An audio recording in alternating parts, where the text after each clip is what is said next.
皆さんこんにちは。リトルビーガーデンのみーこです。1月の終わりから咲き始めた河津桜ですが、相変わらずところどころポツポツと咲いているだけですが、枝先には膨らんだつぼみがたくさんついていました。そして今日はビニールハウスの入り口にかかっているこのドドランタリスの株分けです。ドドランタリスを育てていると、こんな風に周りにたくさん小株がつきます。この小株をそのまま育ててもいいんですが、中心の親株の根元にもたくさん小株が顔を出しているので、周りの小株を少し外して余裕を持たせてあげたいと思います。大きめの株を選び、親株の根元から外していきます。親株の根元から外すと、茎は長く伸びていました。とりあえず枯れ葉と余分な葉は取り除いておきます。ドドランタリスは小株でよく増えてくれるので、葉ざしはしたことないんですが、このドドランタリスの葉も一応ポットに挿しておきますね。そしてドドランタリスの小株ちゃんは茎をカットせずに長いままそのままポットに植え付けています。これは私がいつもドドランタリスを増やすときにやっている方法なので、他にやり方はいろいろあると思います。それでも親株から小株を外して根元を見ると、根っこが出ているものもあるので、私はこのやり方をおすすめします。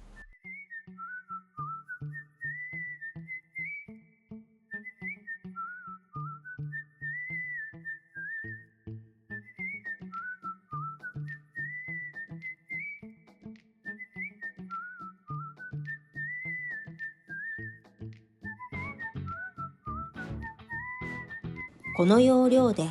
あといくつかドドランタリスの小株を外していきます。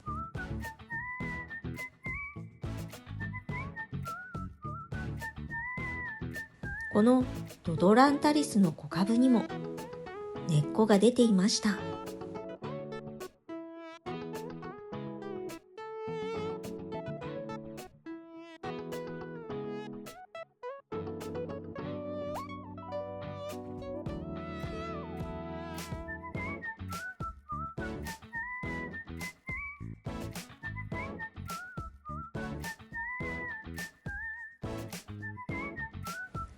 ちなみに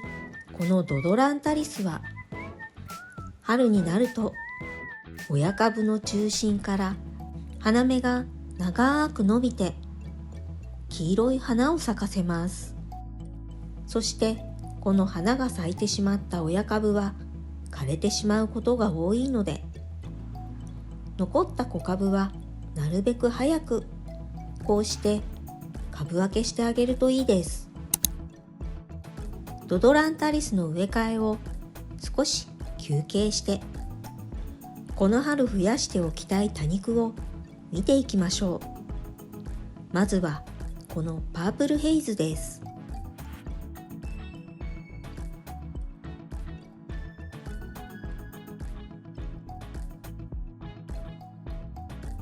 群生になっているのはクリスタルです。寄せ植えに使ってもとても可愛い多肉なので、春に増やしておきたい多肉の一つです。この乙女心も増やしておきたいんですが、我が家の環境ではなかなか増えてくれないのが悩みです。少し前にカットしたピンクベリーです。新しい新芽が出てきていましたね。そしてもう一つ群生になっているこの多肉はプロリフェラです。冬になるとピンク色に紅葉する可愛い多肉です。そして去年ご近所さんにいただいた虹の玉です。さっき水やりをしたばかりなので、葉が水に濡れてキラキラしていて、まるで宝石のようです。一緒に植えたルビーネックレスが下につくほど長く伸びていました。この虹の玉、実は原種ではなく、玉葉と乙女心の交配種なんだそうです。初めて知ってちょっと驚きました。そして去年買ったまま、そのままのポットでほったらかしにしているのはそよ風の天使です。これは早めに植え替えしてあげないと。ここで消えてなくなってしまっていたと思っていたレッドベリーがなんと復活していました。これには驚きです。多肉の生命力、すごいですね。グリーンネックレスはよそのポットに侵入していたので、根が張る前に移動させました。そしてこのピンクのつぶつぶ多肉ちゃんは姫秋麗です。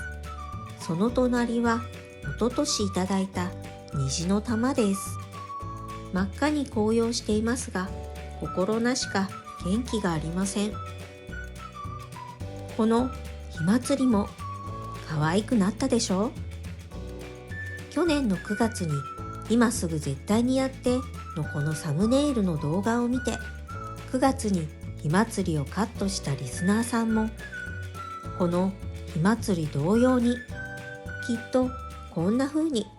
可愛く成長していることでしょうね。はい、ドドランタリスの株分けに戻ってきました。もう一株気になるドドランタリスがあったので、このドドランタリスの小株を外して少し整理していきます。ちなみに今枯葉を取りましたが、休眠時についている枯葉は取らないでそのままそっとしておいてあげてくださいね。無理に枯葉を取ってしまうと、小さく縮こまっている小株が取れてダメになってしまうことがあるんです。私がドドランタリスの枯葉を取るときは、植え替えするときやこんな風に小株を外して株分けするときだけです。用意したポットが足りなかったので、先ほど小株を取って空いたスペースがあったので、そこに植え付けておきました。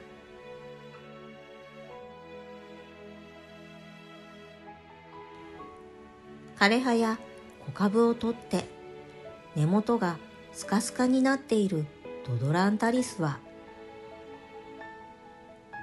このままにしておくのではなく、最後に周りに土を入れ直して株元に土を寄せておきます。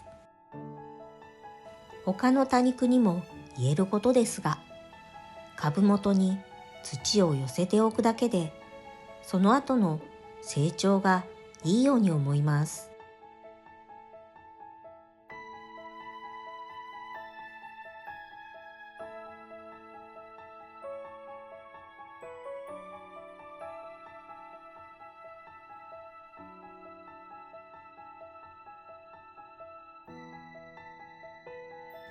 最後の一株は特に小さく、枯葉は取らないでおこうと思ったんですが、枯葉を取るとどんな状態なのか見てもらいたくて、あえて枯葉をきれいに取り除いてみました。小株の根元の茎がとても細いのがわかります。